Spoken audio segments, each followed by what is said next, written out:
नमस्कार दोस्तों, रोशन मार्ग चैनल में आपका स्वागत है। दोस्तों, दुनिया का हर इंसान महान बनना चाहता है, बनना भी चाहिए और बन भी सकता है।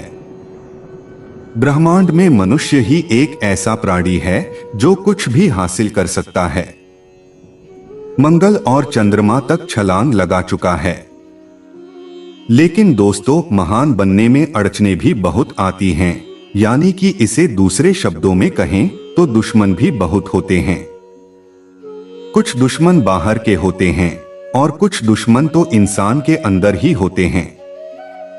अंदर के दुश्मन में सबसे बड़ा दुश्मन है आपका क्रोध। दोस्तों, गौतम बुद्ध ने तो अपने जीवन में कभी क्रोध किया ही नहीं, परंतु क्या आपको गुस्सा आता है?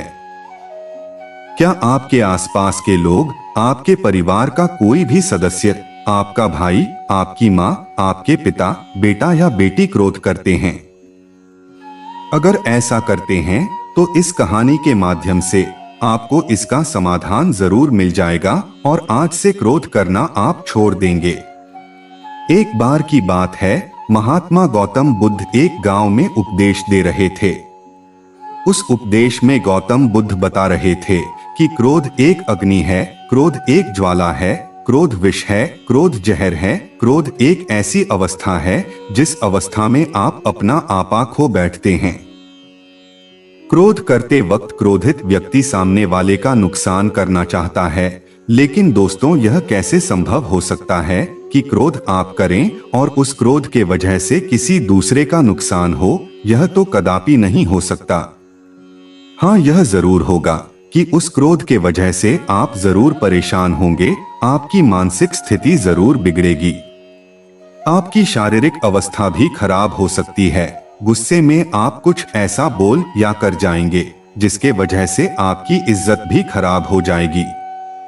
क्रोध मानो इस तरह है कि आप खुद जहर पीना चाहते हैं और उस जहर का असर किसी दूसरे के शरीर में देखना चाहते हैं। लेकिन यह कैसे हो सकता है? जब आप क्रोध रूपी जहर को खुद ही पी रहे हैं तो उसका असर तो आपके ऊपर ही होगा।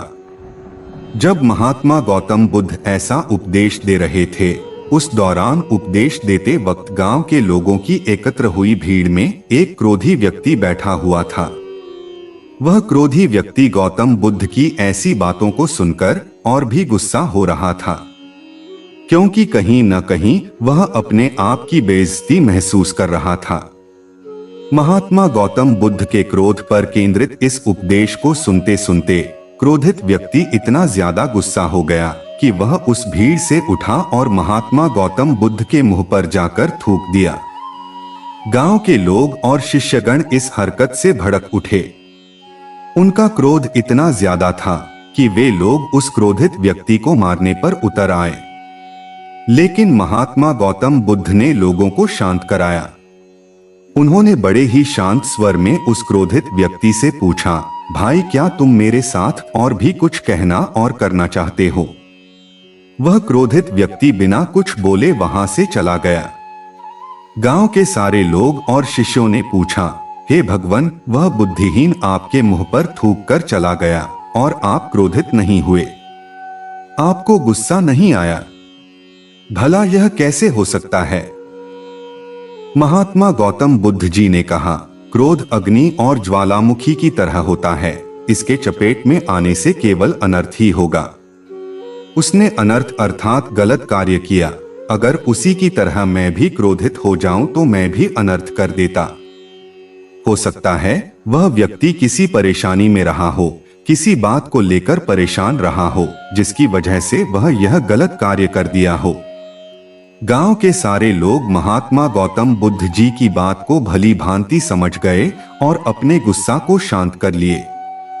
फिर अगले दिन महात्मा गौतम बुद्ध दूसरे गांव में अपने उपदेश दे रहे थे। उसी दौरान वह गुस्सैल व्यक्ति महात्मा बुद्ध जी के चरणों में गिरकर रोने लगा और कहा, हे महात्मा, अब मेरा गुस्सा शांत हो गया है। मैंने कल जो अनर्थ कार्य किया था उसकी वजह से मैं बहुत पछता रहा हूँ। मेरे जीवन में पहली बार ऐसा हुआ है कि मैं किसी पर गुस्साया और वह व्यक्ति कुछ नहीं बोला, नाराज भी नहीं हुआ। जबकि जो हरकत मैंने किया उस हरकत पर तो कोई भी मुझे मारने के लिए दौड़ पड़ता। कल रात से मुझे नींद नहीं आई है। सुबह से मैं आपको खोज रहा हूँ। खोजते खोजते आपके चरणों में आकर गिर पड़ा हूँ। मुझे माफ कर दीजिए। गौतम बुद्ध जी ने कहा, कोई बात नहीं, मैं उस बात को कब का भूल चुका हूँ। मैं तो उस वक्त भी उस बात को गौर नहीं किया था जब तुमने मेरे मुंह पर थूका था। फिर उस व्यक्ति ने कहा कि आप महान हैं। इतना सारा हो जाने के बावजूद भी आप मुझसे नम्र स्वभाव से बात कर रहे हैं। मेरा दोष देने के बजाय मेरे दोष का बचाव कर रहे हैं। इस ना समझी क्रोध की वजह से हुए पाप के लिए मैं क्षमा चाहता हूं।